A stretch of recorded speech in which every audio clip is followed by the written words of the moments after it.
Hoje nós estamos aqui para encerrar o nosso ano de 2024 e planejarmos o nosso ano de 2025. Então eu, Tereza Peixoto, junto com o Osto Peixoto, em Conversa em Família, estamos hoje trazendo uma pessoa muito especial para conversar conosco. Gostaria que você pudesse estar atento para aprender muito. Então é um prazer hoje estar aqui. Pois é, nós estamos aqui hoje com uma pessoa ilustre, um grande amigo, é o Padre Josevaldo Carvalho. Eu queria, logicamente, falar com vocês quem é essa figura que está hoje conosco. O Padre Josevaldo Carvalho, ele é teólogo, filósofo, ele é mestre em História e Bens Culturais da Igreja. Ele também foi formado, mestre formado pela Pontifícia Universidade Gregoriana de Roma. Veja que o homem tem um gabarito muito grande. E ele é especialista em arte sacra, arquitetura religiosa, também liturgia e também a formação presbiteral. Ele é restaurador de papel antigo, ele é restaurador de gesso, de madeira, de cerâmica arqueológica. E hoje nós estamos aqui com ele, nada mais, nada menos do que esse grande sacerdote, amigo, Padre Josevaldo Carvalho. Seja bem-vindo. Eu agradeço o convite para estar com vocês, para poder encerrar esse ano 2024 e trazer algumas ideias, algumas sugestões para planejarmos o 2025. Agradeço a Tereza, o Dr. Washington Peixotos, Vamos juntos aqui conversar sobre coisas importantes da nossa vida. Pois bem, então o nosso bate-papo hoje é justamente planejando o seu 2025. O ano já finalizou, 2024, já está aí nas portas, já finalizando, e vamos entrar nesse novo ano de 2025. E nós vamos justamente planejar em várias áreas. Na nossa área do relacionamento, planejar nossa área também da nossa vida espiritual e também na nossa área financeira. Porque às vezes tem muitos casais que descuidam de trabalhar essas áreas e acabam gerando depois certos desconfortos, inclusive na relação. Portanto, eu gostaria de aqui já iniciar nesse bate-papo, conversando com o nosso convidado, o Padre Josevaldo Carvalho, como podemos definir o percurso da verdadeira espiritualidade? Porque hoje, Padre Josevaldo, se fala muito de espiritualidade e parece que virou algo assim um pouco banalizado. Como é que a gente podemos viver esse percurso da verdadeira espiritualidade? Olha, nós temos que trazer para a reflexão que a espiritualidade é um conceito teológico. Quando eu falo em conceito teológico, estou falando em termos técnicos.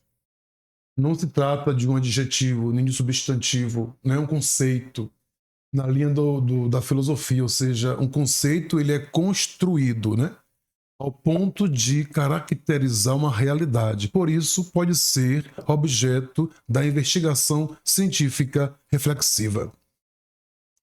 Então, o conceito espiritualidade é um conceito cunhado, trabalhado, elaborado na teologia cristã católica. E por quê? Porque nós sabemos que somente o Espírito Santo é capaz de gerar em nós a espiritualidade. O Espírito Santo é um conceito, é uma realidade do Deus, da Santíssima Trindade. Uma das pessoas da Santíssima Trindade, o Divino Espírito. Então, em síntese, o que seria espiritualidade? Viver já aqui os frutos do Espírito Santo. Vivendo os frutos do Espírito Santo, nós não temos, digamos assim, uma receita pronta ou, digamos assim, um esquema que nós possamos dizer esta é espiritualidade, esta não é espiritualidade, dentro do campo cristão. Por quê? Nós temos os carismas de São Francisco, o carisma dos outros santos, que fundaram comunidades e até hoje tem muitos seguidores, embora de séculos passados, esses carismas, segundo os tempos, segundo a época contemporânea, vai se atualizando segundo as demandas, né? As demandas do momento, sem perder a sua essência. Ou seja, doçura, docilidade, a inspiração do Espírito Santo. Então, dentro da espiritualidade cristã católica, existem modos específicos de viver essa espiritualidade a partir dos carismas do Espírito Santo. Ponto. O que acontece hoje, infelizmente, é que em outros campos, até campos de pessoas que estudam, né? Questão de OVNIs, extraterrestres. Engraçado que as pessoas ficam olhando para o céu, procurando extraterrestre, e se esquece que nós somos, né, extraterrestres, quando nós não somos integrados na vida, integrados na fé, integrados em nossa carne, nós somos extraterrestres. Quando nós estamos integrados na natureza e por aí vai. Bem, com isso não estou negando a existência de nada, apenas estou dando uma reflexão para a gente olhar para nós mesmos antes de olhar para cima, né? Então, se aplica esse termo de espiritualidade em todos os campos.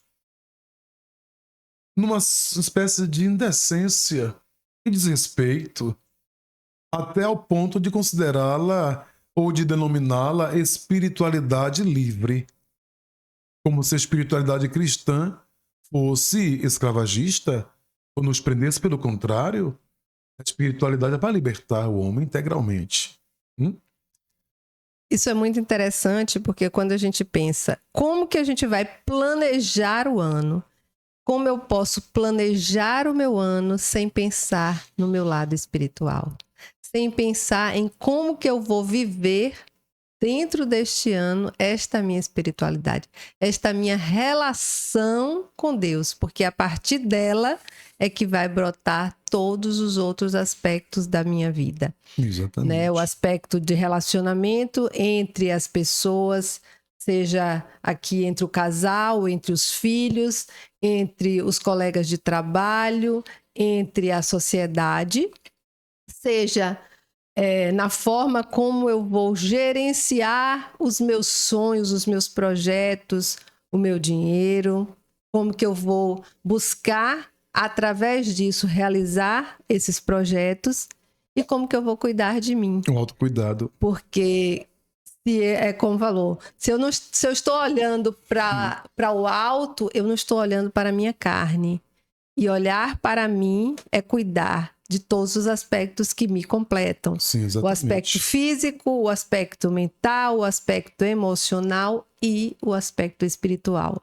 Então, o espiritual é aquilo que nos torna infinitos. Exatamente. Então, a partir disso que nós nascemos de Deus e retornaremos. Então, nós temos um percurso infinito na Terra. Claro. E no céu, claro. né? É claro. Então, é importante quando você fala dessa infinitude, é porque quando a gente pensa em eterno, a gente pensa em eterno daquilo que não tem fim. Mas também eterno é aquilo que não tem começo. Porque se por acaso tem um começo, não é eterno. Teve um tempo delimitado e passou a existir. Materialmente, digamos assim, biologicamente, nós temos uma circunscrição né, geográfica, histórica, contextual. Mas espiritualmente falando, não. Como diz o profeta Jeremias, né? Antes que tu nascesses, conhecia, te consagrei. Né? Ou seja, desde a eternidade, Deus já tinha pensado na nossa existência. Então, claro que isso é no campo da fé. sim. Na fé que nós professamos e que você também professa, que pode compreender melhor o que estamos falando, porque para os que não professam a fé, tudo isso é um discurso que não tem a ver com a própria vida, nem com o sentido da própria vida. Então, quando você fala dessa infinitude, nos coloca numa dimensão que não é uma dimensão de alienação. Pelo contrário. Pelo contrário. Quando eu penso no meu espiritual, como você mesma disse, nós estamos contemplando todos os aspectos da nossa vida, porque o espiritual é como se fosse uma amálgama que sustenta todos os aspectos. Todos os aspectos. Claro que o intelectual é importante, mas o intelectual sem o espiritual se torna árido. Claro que o intelecto, a ciência, as artes, enfim, os dons são importantes, mas sem espiritualidade se torna orgulho, soberba, né? E por aí vai. Até as relações interpessoais. Sem a dimensão espiritual, nós podemos nos tornar orgulhosos, vaidosos frente aos demais, entende?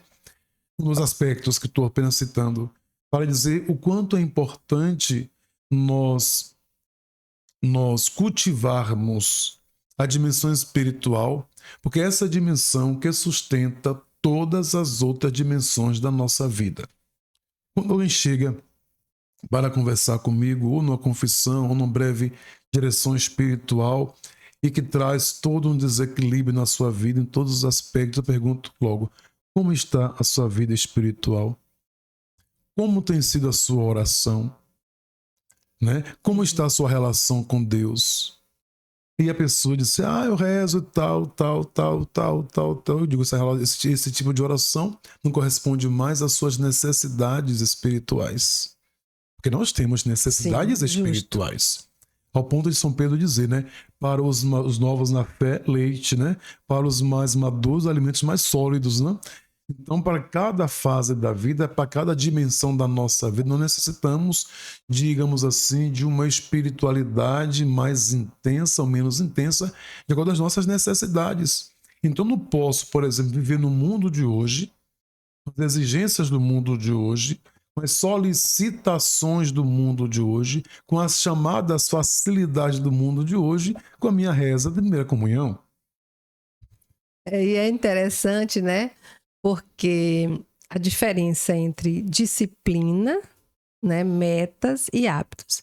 Porque quando eu falo assim, eu vou rezar todos os dias, e eu me imponho aquilo como uma disciplina, a possibilidade de eu burlar é muito maior do que se eu coloco como uma meta, né? Porque eu objetivamente eu digo, eu tenho que fazer isso porque eu sei o quanto aquilo é bom. É a mesma coisa quando você vai fazer, vamos dizer assim, a oração é o exercício do espírito. Quando eu também preciso cuidar do meu corpo físico fazendo o exercício físico. Então, você diz assim, eu preciso fazer exercício. Mas a gente não consegue manter aquilo. Na oração, que a gente chamaria da ascese. Exatamente. E que Santo Inácio chama de exercícios espirituais. Exatamente. Né? Exatamente. A ascese é o exercício espiritual. Então, quando a gente mantém a meta, né? A regra, por isso que também a igreja vai falar da regra, né? Então, eu saio da disciplina e coloco aquilo como uma regra. A regra é muito mais fácil, porque o nosso cérebro, ele precisa entender. Porque imagine se todos os dias você tiver de decidir, eu tenho que rezar. Você tem de fazer um esforço mental para você dizer, eu tenho que rezar. Eu tenho que fazer exercício físico. Já quando eu coloco a regra, já está definido. Todos os dias eu vou rezar quando levantar. Então já está definido. O cérebro não vai precisar gastar energia para decidir aquilo, porque já está decidido. Então é muito mais fácil para você conseguir atingir o hábito. Sim. Aí levanta, você não pensa que vai no banheiro, tem que ir no banheiro, tem que ir no banheiro. Exato. Você não vai decidir se vou no banheiro, não vou no banheiro, vou, não vou, né? Tem que ir ao banheiro. Exato. Então, levantar é que eu necessito de rezar. Exatamente. Aí você passa do dever, né, do tenho, para eu necessito de rezar. Quando você descobre essa oração como sendo uma das dimensões da necessidade da sua vida, É um encontro maravilhoso. E você já experimenta nesse encontro maravilhoso aquilo que Jesus diz à samaritana. Vai chegar um dia em que vocês vão adorar em espírito e em verdade. E são esses os verdadeiros adoradores que o Pai procura. Entende? Muito bem. Olha, vocês já perceberam que tem muita coisa para poder a gente estar, não é, aprofundando, e muita coisa bonita que a gente vai conseguindo perceber e observar dentro desse bate-papo. E veja que é realmente esse percurso que a gente começou justamente perguntando ao padre Josevaldo como podemos definir o percurso da verdadeira espiritualidade. Então a gente já pode perceber uma das coisas que é ser dócil ao Espírito Santo, porque ele que é o condutor de todo esse processo. E a outra coisa é você trazer para a carne, ou seja, trazer uma experiência na carne, né, de viver diante do Espírito, não é? Viver uma verdadeira experiência. E agora eu quero também trazer dentro dessa conversa, desse bate-papo, é justamente quais seriam, Padre Josevaldo, esses alimentos mais substanciais para a fé da pessoa adulta? Olha, você atende pessoas. Vocês atendem pessoas. Sim. Numa dinâmica, né, da singularidade. Cada paciente é um paciente. É um paciente. Né? Você não aplicar receita de A e B, C e Z. Não, cada caso é um caso. Da mesma forma, Deus se relaciona conosco pessoalmente. É claro que existem métodos, existem formas. E essas formas, esses métodos, nos ajudam a encontrar a nossa pessoalidade com Deus. Entende? Uhum. Sim. Então, acredito, para contemplar sua pergunta, a partir da minha especificidade e da minha pessoalidade e das minhas necessidades, eu vou encontrar uma satisfação na minha vida de oração. Um alimento, seja sólido ou seja sóbrio, né? Para a minha necessidade, que pode estar agora e depois não mais. Mas o importante permanece. Essa é a minha ligação com Deus. E você sabe, né? Quando a gente experimenta na oração essa intimidade com Deus, a gente cultiva essa proximidade com Deus, a gente quer sempre cada vez mais.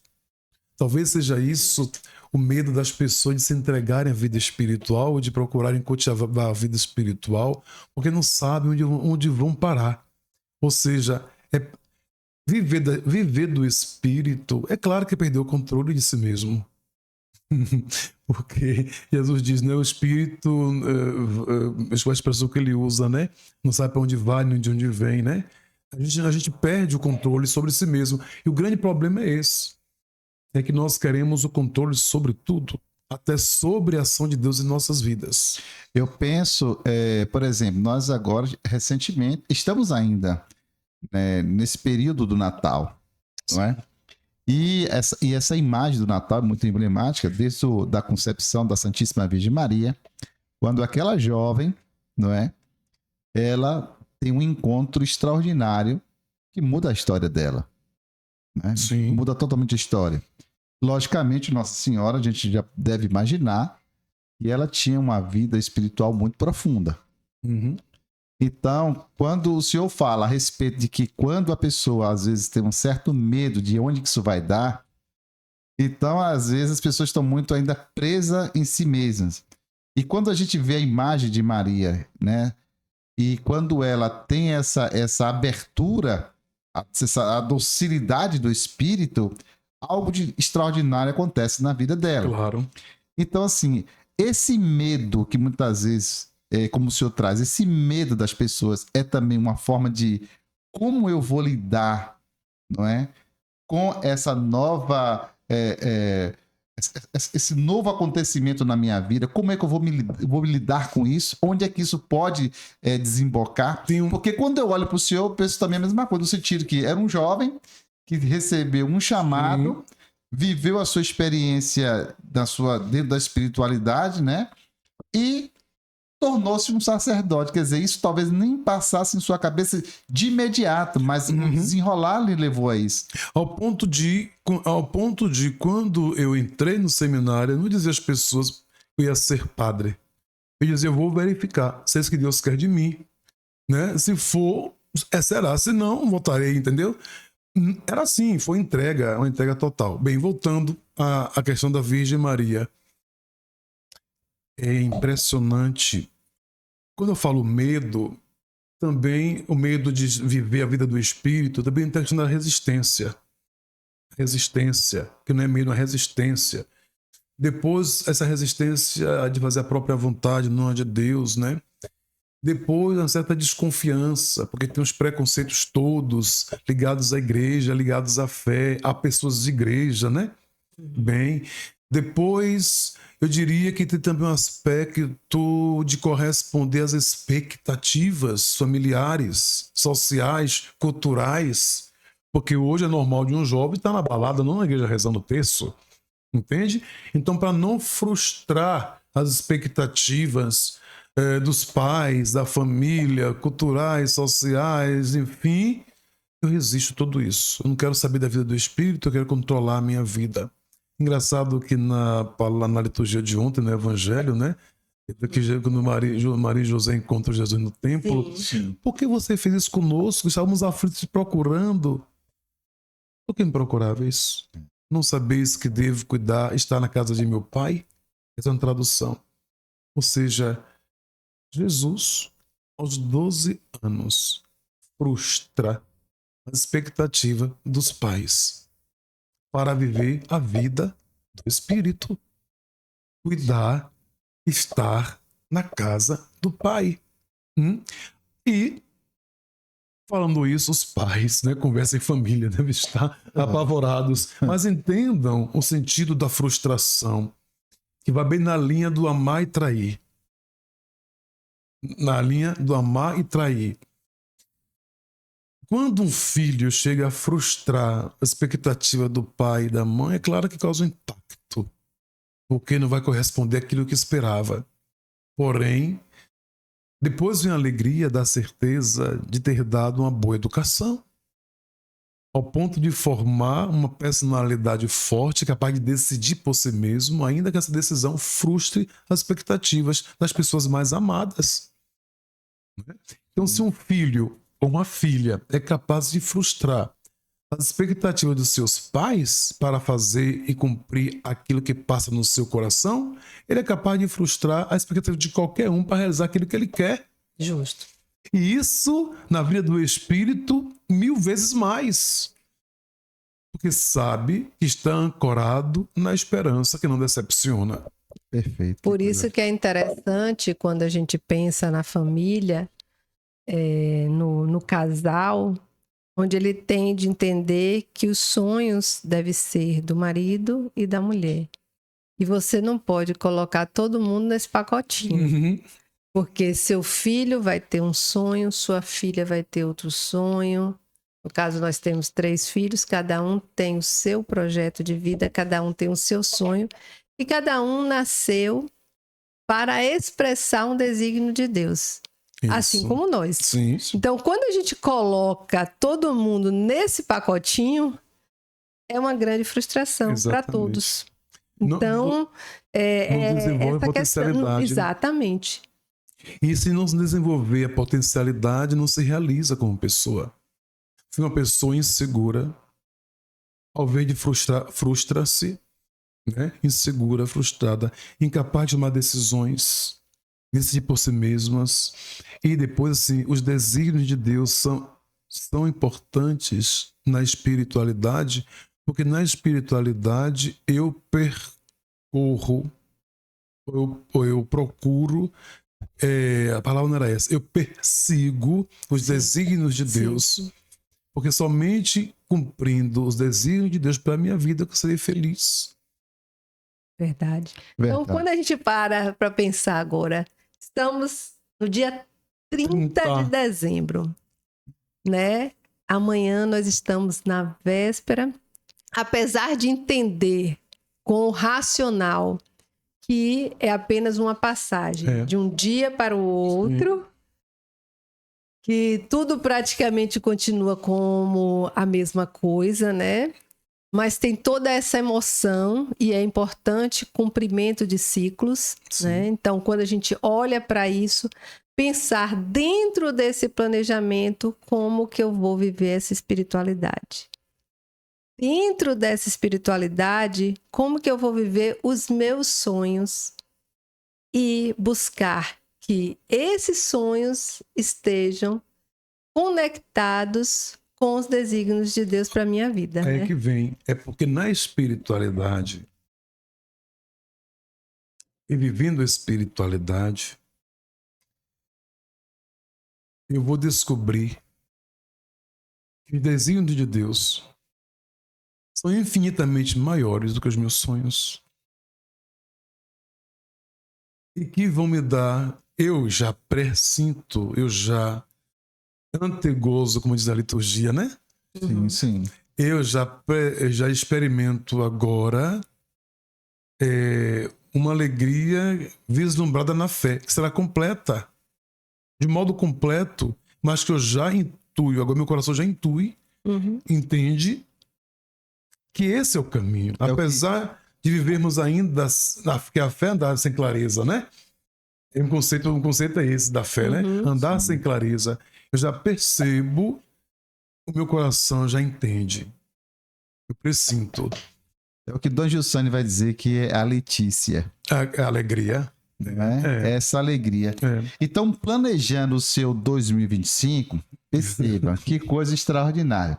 Você vai realmente ter que sentar, você vai ter que pegar o papel e caneta e começar a já ali registrar, materializar no papel quais são os passos que você deve fazer para que você tenha uma vida espiritual, não é, muito mais elevada, mais verdadeira, sem que você fique preso a coisas que não tem tanta significância para você. Então, é isso que a gente está querendo que você compreenda.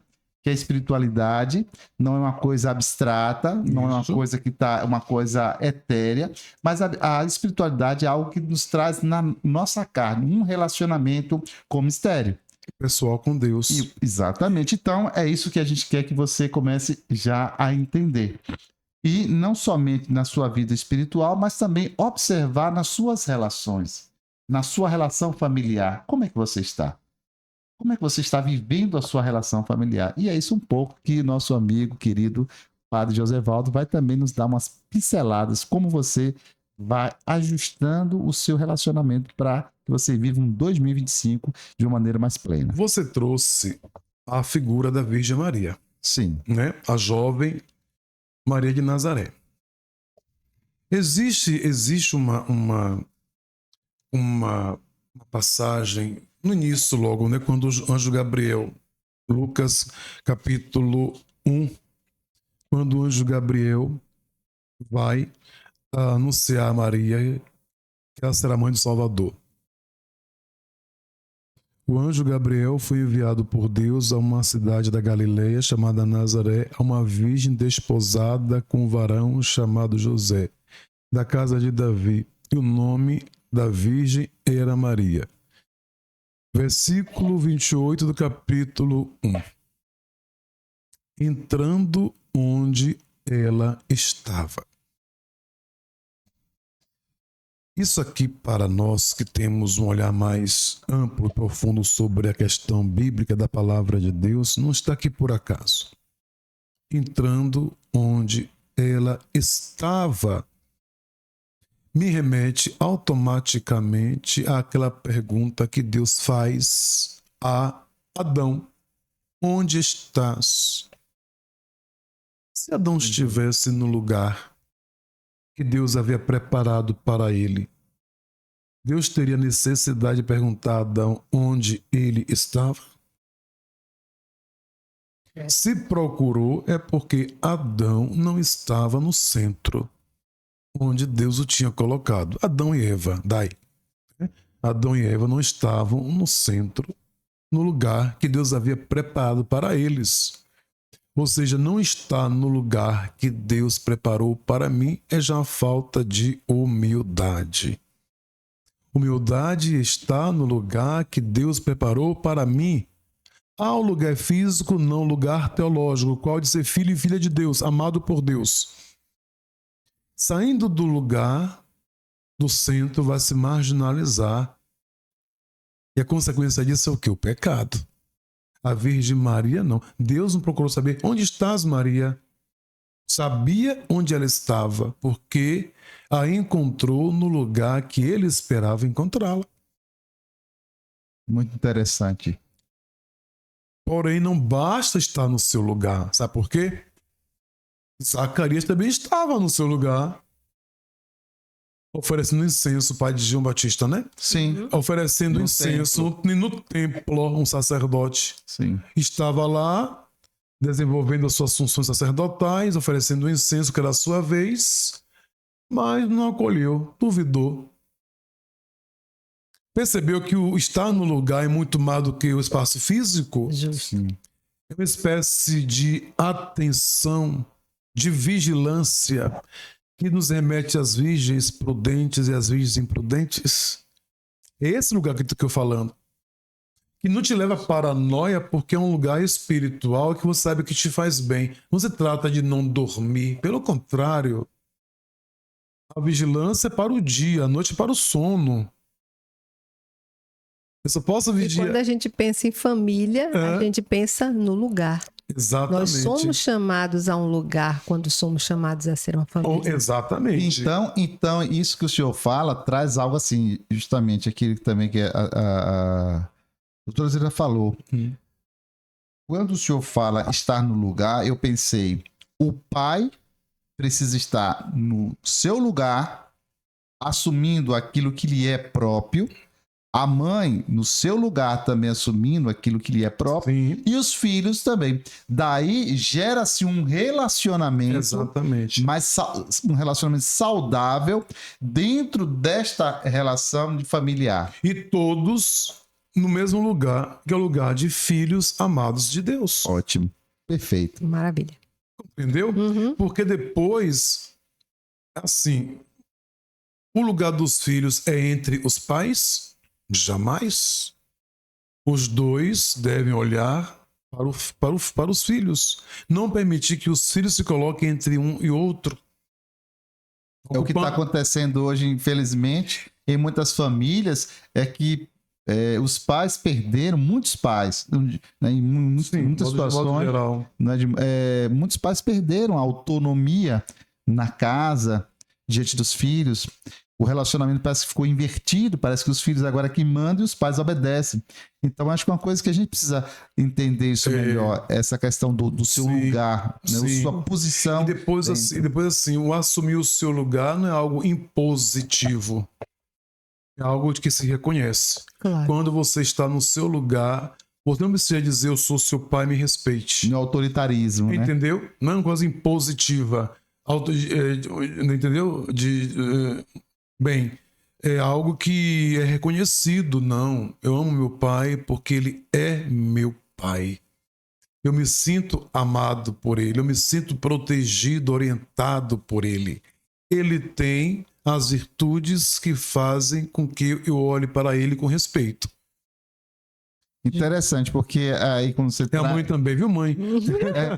quando o senhor traz a questão do respeito, então o respeito me parece deve ser algo que deve vir primeiro, porque o amor pode ser ao longo do tempo construído, mas o respeito é algo que deve ser algo extremamente valorizado, né? Porque você pode ter respeito pelo outro, não é? Mesmo que você não ame totalmente. Mas o respeito pode, ao longo do tempo, fazer você amar aquela pessoa. Naturalmente, nós amamos os pais, não? Naturalmente. Sim. É um amor natural. A criança, ela sente Ligada. uma necessidade de estar com os pais. Isso. Tanto é que ela procura muitas vezes fazer as coisas para agradar. Então, só que o que acontece é que nós precisamos, dentro desse processo do estar no lugar, saber se olhar.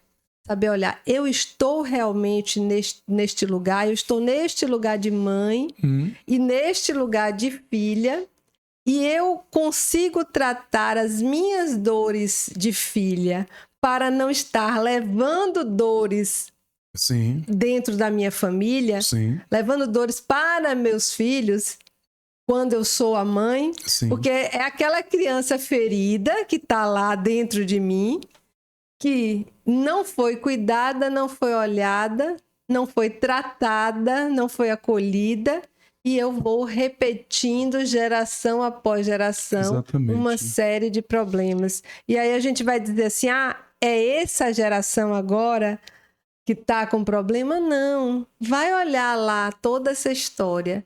Mas a mim é dado a graça de dizer, ficou aqui. Isso.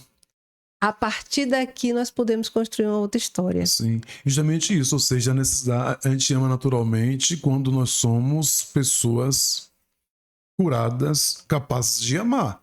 Exatamente, claro. Tá entendendo? Não é pelo simples fato de ser pai ou de ser mãe que eu devo ser amado. Não.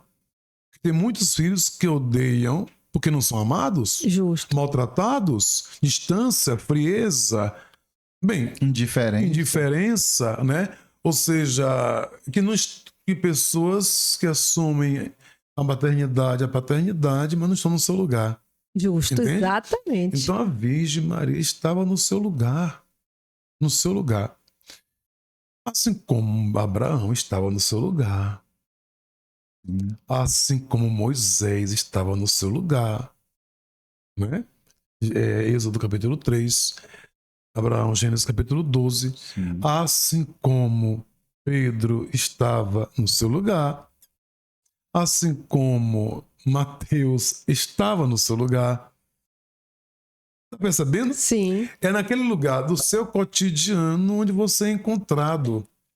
Naquele dia, a Virgem Maria não fez uma oração mais forte nem menos forte. Ela rezou como todos os dias. Sim. Naquele dia, não fez nada de especial para que o anjo a visitasse. Deus entrou onde ela estava, como ela estava, do jeito que ela estava. E anunciou. Ou seja, a atenção para essa presença de Deus que nos advém em todos os momentos da nossa vida é necessária para que possamos acolher como Maria o mistério que vai se relacionar com o teu dia. Emmanuel, Deus conosco. Não um Deus estranho. Não um Deus que me lança nessa terra chamada, na Salve Rainha, de Vale de Lágrimas, para ficar lá em cima de braço cruzado, olhando quem é mais forte, quem é mais rápido, quem é mais inteligente, quem é mais capaz de superar por si as dificuldades e chegar até ele. Não. Ele percebeu a nossa incapacidade de chegar até ele, Torre de Babel, Sim. e veio ao nosso encontro. Teve misericórdia de nós. E abraçou a nossa carne, armou sua tenda no meio de nós. Verdade. E nunca mais desarmou. Tá aí, caminha conosco. Então se quero me relacionar com Deus, estando no meu lugar e vivendo bem em 2025, eu não posso prescindir disto. Não posso me esquecer de que Deus até hoje se utiliza de sinais para falar a palavra, claro, por excelência. Não estou negando a palavra de Deus, é excelência, por excelência. Tudo gira em torno da palavra de Deus, do Espírito Santo de Deus, da nossa igreja. Os sacramentos, né? A Santa Missa, dentre eles, e por aí vai. Mas Deus também tem os seus sinais, tem seus modos de se comunicar conosco, que a gente vai ver que na vida de Maria, ele se apresentou através do seu mensageiro, o anjo Gabriel. Hoje, ele também se nos apresenta através de outros mensageiros. Até através de uma notícia ruim, eu posso me dar conta da comunicação de Deus comigo. de uma pessoa que sai para trabalhar e não volta porque morreu num acidente na estrada. Eu paro, me dou conta, meu Deus, muito obrigado. Porque eu fui e voltei em paz. E também, ao mesmo tempo, você reconhece também o quanto essa finitude, né? A nossa finitude, a nossa pequenez e a nossa dependência. Porque a gente não consegue controlar nada. Não. A realidade ela é muito maior do que nós. A gente não tem um dom para controlar a realidade, nem tem o tempo, nem o espaço. Isso não cabe a nós. Então, assim, nós somos totalmente dependentes da graça e da misericórdia de Deus. Sim. Então, isso nos coloca numa tensão muito grande. Numa tensão diante da vida, numa tensão diante do nosso relacionamento com as pessoas, no trato com as pessoas, naquilo que a gente quer construir. Então, para construir um 2025, você precisa estar mais atento a você, né? Atento à sua relação, atento às pessoas, atento àquilo que Deus vos fala dentro da realidade. Porque Ele fala dentro da realidade. Claro. Né? Isso é algo extraordinário. Por isso E de forma objetiva. De forma objetiva. Porque corresponde ao nosso coração. Porque nós estamos falando de um Deus que se encarnou. Sim, depois outra coisa. Não é? Para a gente não ficar, né, nessa coisa assim. Ai, como é que eu vou saber se aquela moção vem de Deus? Ou não. Se aquele sinal é de Deus ou não? Verifique. Sim. E deixe que se confirme no Espírito Santo. Depois, com o tempo da intimidade com Deus, no exercício da sua espiritualidade, você já vai identificar aquilo que corresponde ao seu coração. Você logo percebe que tem um link, tem uma espécie de fio que te conduz ao coração de Deus.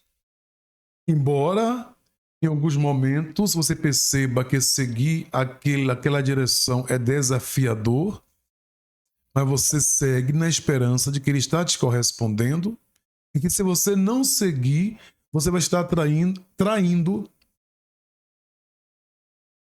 aquilo que te faz feliz, aquele que te faz feliz, aquele que te corresponde. Isso é imperativo. Verdade. E é muito interessante porque quando a gente pensa assim em seguir esse desígnio como Maria, né? Então, o anjo diz a ela e ela se coloca ali diante de Deus. Eis a serva do Senhor, né? Então, essa postura de Maria de olhar para aquele momento e de se colocar, mesmo não entendendo tudo o que vai acontecer. É claro. Então, é a mesma coisa. A gente está aqui, a gente não sabe o que vai acontecer nesses 365 dias desse ano. Mas estar diante dele, estar diante desse desígnio que ele coloca para a gente, nós somos capazes de dizer sim, né? Dizer sim, Senhor, eu quero viver uma experiência diferente dentro deste ano. Eu quero viver uma espiritualidade diferente. Eu quero viver um relacionamento contigo diferente, né? E não se esquecer, nem se iludir de pensar que porque disse sim ao projeto de Deus, isso vai te livrar de estar aos pés da cruz. Exatamente. Pode ser que sim, pode ser que não. Isso é um desígnio de Deus de estar aos pés da cruz, como foi na vida de Maria. Que esse sim se atualize até aos pés da cruz. Mas eu ouvi esses dias um encontro, né, com uma determinada pessoa, e ela chegava e falava o seguinte, que para ela sucesso era morte. Qual a definição de sucesso? Ela diz, sucesso para mim é a morte. E ela dizendo assim, que às vezes as pessoas se escandalizam, mas qual é o nosso verdadeiro destino? Exatamente. Não é aquele momento onde a gente vai fazer essa passagem para encontrar Deus. Então, para que aconteça isso, você vai passar por alguma cruzinha. Exatamente. Até você receber a sua cruz lá, né? Então, vai ter aquele momento, porque existe uma dor de passagem. Você está saindo dessa carne. Uma dor do nascimento. Exatamente, como a dor do nascimento. Você vai estar saindo dessa matéria. Mas, e isso realmente a gente pode pensar. Eu achei interessante quando ela colocou isso, porque é um momento de você dizer sim.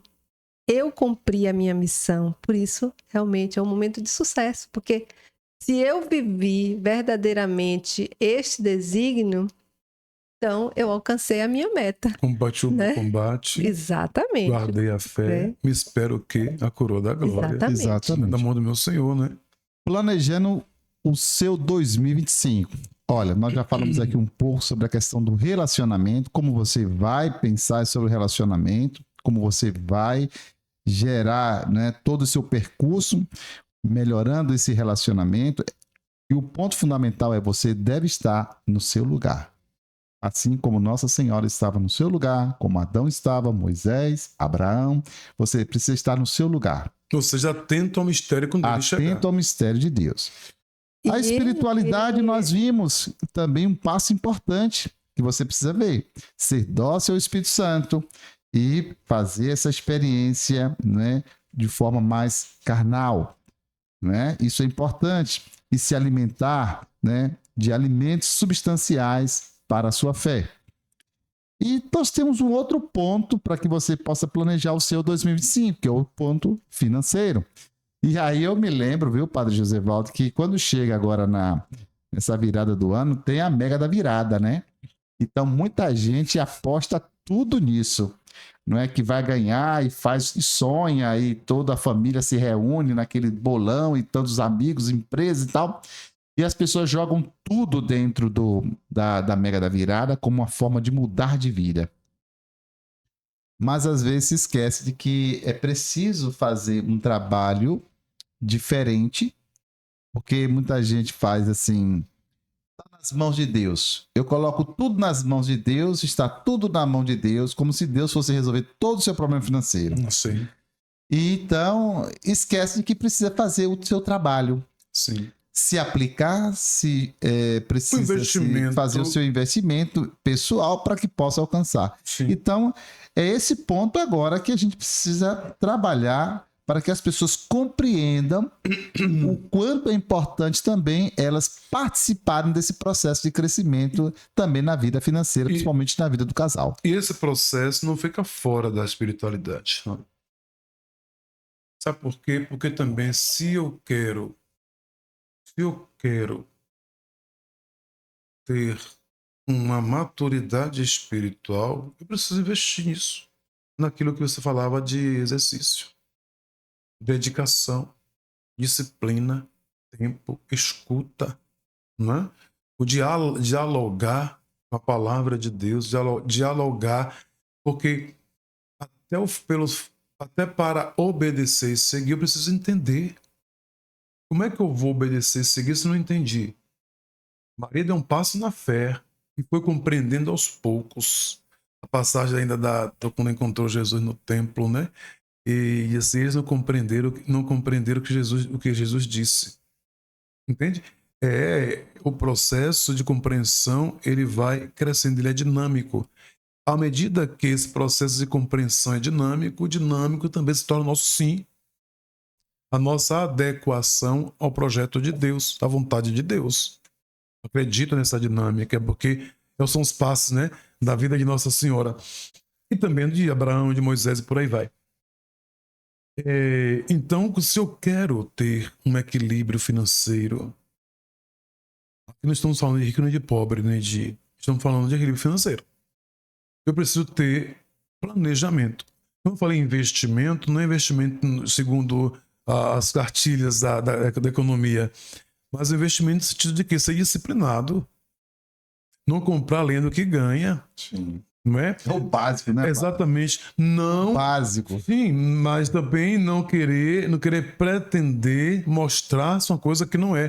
Porque uma das grandes causas do endividamento é que as pessoas querem mostrar, muito mais agora na rede social, mostrar uma coisa que não é, sabe?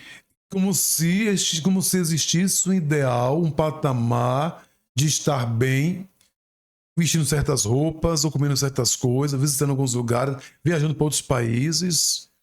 Um padrão que nos é imposto e que ingenuamente muitas pessoas vão comprando esse padrão, que não é o seu padrão de vida, não é? E vão se entrelaçando em dívidas. Então acredito que o investimento maior, além do não gastar, além do que ganha, é se satisfazer com aquilo que está ao seu alcance. Porque existem tantas possibilidades de realização que não são custosas, que não são assim, que a gente às vezes não vive porque vislumbra horizontes que não são nossos. E um outro ponto também que é interessante é que às vezes a gente não constrói os nossos objetivos, não constrói os nossos projetos porque está tudo junto e misturado. Então, às vezes você já criou seus filhos, é um momento até que você pode ter uma liberdade financeira maior, curtir com o seu marido, mas você quer resolver o problema dos netos, resolver o problema de não sei quem, E às vezes aquele dinheiro que você poderia estar utilizando para viver e até desfrutar de tudo aquilo que você já construiu, você está resolvendo o problema dos outros. Então, o filho tem de aprender a lidar com a vida dele, com a mulher dele, com os filhos dele, e você que já tem uma determinada idade e que já construiu aquilo ali, já cuidou dos filhos, está na hora de deixar eles voarem, porque é aquela coisa, né, da águia que joga solta o filhote, né? Então, para que ele possa voar. O que a gente tem visto? E isso vai adoecendo toda a família. Quando alguém acha que tem como resolver o problema de todo mundo dentro da família. É verdade. Então, ou você quer resolver o problema dos seus pais, ou você quer resolver os problemas dos seus filhos, dos seus netos. Então, e até dos vizinhos, né? Exatamente. Então, assim, não é que a gente vai se tornar insensível para com o outro, não é isso. Mas a gente, às vezes, não é nem convidado a estar se metendo na vida do outro e, no entanto, estamos ali. E deixamos de viver a nossa vida, deixamos de aproveitar a nossa vida. Quantas pessoas, assim... eu gostaria de fazer uma viagem a Aparecida. Nunca fui em Aparecida. Tem até condições de ir, mas ela está tão emaranhada nessas questões familiares que ela não pode ir. Não se permite fazer uma viagem a um santuário. E aí termina dizendo, mas eu sou infeliz. Mas você está construindo a sua felicidade ou a sua infelicidade dia após dia. Sabe por que não é feliz? Porque nesse investimento de querer ajudar todo mundo, espera reconhecimento, nem isso tem. Perfeito. Exatamente. Porque o investimento é esse. Às vezes quer ajudar, não é para poder que a pessoa seja feliz. Quer ajudar para se sentir feliz. No sentido de que eu ajudando, eu vou receber aplauso, reconhecimento, minha mãe é boa, meu pai é bom. Exatamente. E como não encontra isso, porque os outros veem como sua obrigação ajudar, não tem felicidade encontrada. É verdade. Então, olha esse cuidado. Então, olha essa palavra, esse momento agora, você que acompanha a gente. O seu planejamento financeiro, ele precisa ter também estratégias, você precisa sentar, escrever qual é o seu plano, qual é o seu sonho, você precisa colocar no papel qual é o seu sonho, você deve alinhar bem isso com o seu marido, né? E também já entender que os filhos precisam compreender o seu sonho e também o cônjuge, né? O sonho do casal. O sonho do casal, precisa colocar isso no papel. Qual é o seu sonho? Quais são como é que você pode alcançar, e como é que eu posso alcançar esse sonho? Coloca seus objetivos aí, né? Que você precisa conseguir trilhar esses objetivos aí para que você possa chegar a esse sonho. Mas é preciso escrever isso. Materializa tudo isso que a gente está falando no papel, para que você possa planejar bem o seu 2025. Senão você vai se perder e vai chegar em 2026, ou seja, chegar no final de 2025, você vai olhar para trás e dizer, infelizmente eu não consegui fazer nada. Você precisa materializar isso. Tá certo? E uma dica, né, que a gente pôde vivenciar esse ano. Então, nós nos colocamos a todos os dias pela manhã a oração das laudes em casal. Então, pelo menos pela manhã, todos os dias, nós rezamos juntos as laudes. Então, se coloque pequenas ações, né? Isso. Então, você não pode rezar as laudes ou não conhece, mas tem o Ângelus, até um Pai Nosso, Ave Maria, um mistério do terço. Então, de repente, você vai criando hábitos de casal. Hoje nós sentamos e discutimos o nosso planejamento. O que é que a gente deseja, quais são os nossos sonhos, quais são os nossos objetivos. E também quais são as coisas que a gente precisa abdicar para atingir este objetivo. Então, nós listamos quais eram as minhas coisas que eu preciso deixar de fazer ou fazer para conseguir, porque tudo exige um sacrifício. Você não vai conseguir chegar a lugar nenhum sem você estruturar aquilo que você precisa fazer. Então, e isso vai impactar, porque, por exemplo, você vai para a academia, você vai sentir dor depois. Mas com tanto tempo você vai ver o resultado. Então, assim também. Você tem de acordar mais cedo para poder rezar, ou você tem que estudar, ou tem de se organizar. Então, sempre esse alinhamento de casal é o grande diferencial. Então, você poder sentar os dois, pensar juntos o que vocês desejam, por que desejam isso, e ver se os sonhos de um está alinhado com os sonhos do outro, porque às vezes um deseja uma coisa, o outro deseja algo totalmente diferente. Um deseja viajar e o outro não quer sair de casa. Então, se você não alinha, não vai aparecer nem dinheiro para viajar, e vai ser uma confusão, entendeu? Porque exatamente, a falta de alinhamento faz também com que as dificuldades financeiras aconteçam, porque muitas vezes essas dívidas financeiras, elas têm uma relação emocional muito grande. Então, entender também o que é que está por trás desses conflitos financeiros. Isso na vida de casal, né? Na vida pessoal também. Sim, porque, claro. Por exemplo, eu conheço pessoas que compram, desejam comprar uma roupa, uma coisa, compra, às vezes não chega nem a vestir, devolve. Ou seja, a compra, o ato de comprar é uma espécie de empoderamento, né? Poder comprar. E depois, quando a pessoa tem um objeto ou o bem, diz, poxa, eu não precisava, porque eu comprei isso. Devolve. Não sabe que a satisfação dela está nesse ato de comprar. Sim. E às vezes não pode trocar, tem coisa que não pode trocar, e vai se dividando, entende? E fica entulhando coisa que não usa. Porque a necessidade dela não é de possuir, mas é outra. Porque todos os vícios, eles têm uma relação emocional. Você não bebe por acaso, você não fuma por acaso, você não compra por acaso, você não joga por acaso, entendeu? Então, sempre tem uma relação emocional dentro de um vício.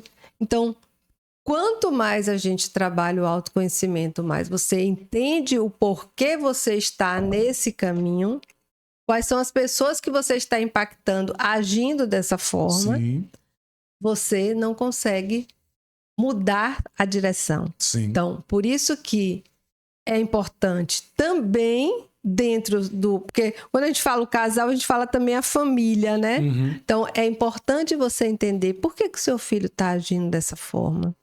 Por que seu marido está agindo dessa forma? E aonde as suas atitudes impactam para que o outro possa agir desta forma também. Então, é esse olhar e pedir ao Espírito Santo, né, que nos dê a graça de estar atento a esse olhar, né? Sim. De se conhecer, né? Como ele vai nos revelando a nós mesmos, né? E aí vai se desafiar, né? Porque, ainda olhando o exemplo de Maria, se desafiou. Ela tinha todo um projeto de vida com José. Certamente, quando o anjo Gabriel entrou, ela tinha acabado de ler para profetizar e estava abordando ali o paninho de prato de cozinha. É verdade. Né? Então Deus entra e ela se desafiou, ou seja, vamos nessa, né? Se desafiou. E porque se desafiou, tornou-se a mãe de Salvador. Muito bem, muito bem. Nós chegamos aqui já o final desse nosso bate-papo, né? E hoje Passou rápido, não? passou rápido. O nosso querido amigo Padre Josevaldo Carvalho e, logicamente, que eu não poderia deixar de pedir a ele, né, que ele pudesse mandar uma mensagem agora para esse novo ano, para tantas pessoas que irão poder desfrutar, né, desse vídeo e que possam receber também das mãos sacerdotais dele esta bênção para iniciar o ano de 2025. É nessa perspectiva do desafio. A cada dia um novo desafio. E os desafios são colocados à nossa frente para que possamos superar e conhecer as nossas capacidades com as quais Deus nos dotou. Os nossos dons, os nossos carismas, né? Colocar em movimento a nossa fé. Então, que diante de cada desafio, nós possamos superá-los na certeza de que Deus caminha conosco, nos convida a viver segundo a fé, e a cada dia basta a sua graça. Pedindo a Deus que nos ilumine, nos dê direcionamento, que possamos construir o nosso dia, o nosso ano, segundo os critérios da palavra de Deus, da sua vontade em nossa vida. Sempre ligados à sua presença, sempre ligados, atentos aos seus sinais, para que possamos em tudo procurar fazer a sua vontade. Sim. O Senhor esteja convosco. Ele está no meio de nós. Abençoe-vos Deus Todo-Poderoso, Pai, Filho e Espírito Santo. Amém. Abençoado 2025 para todos nós. Obrigado. Que bom, que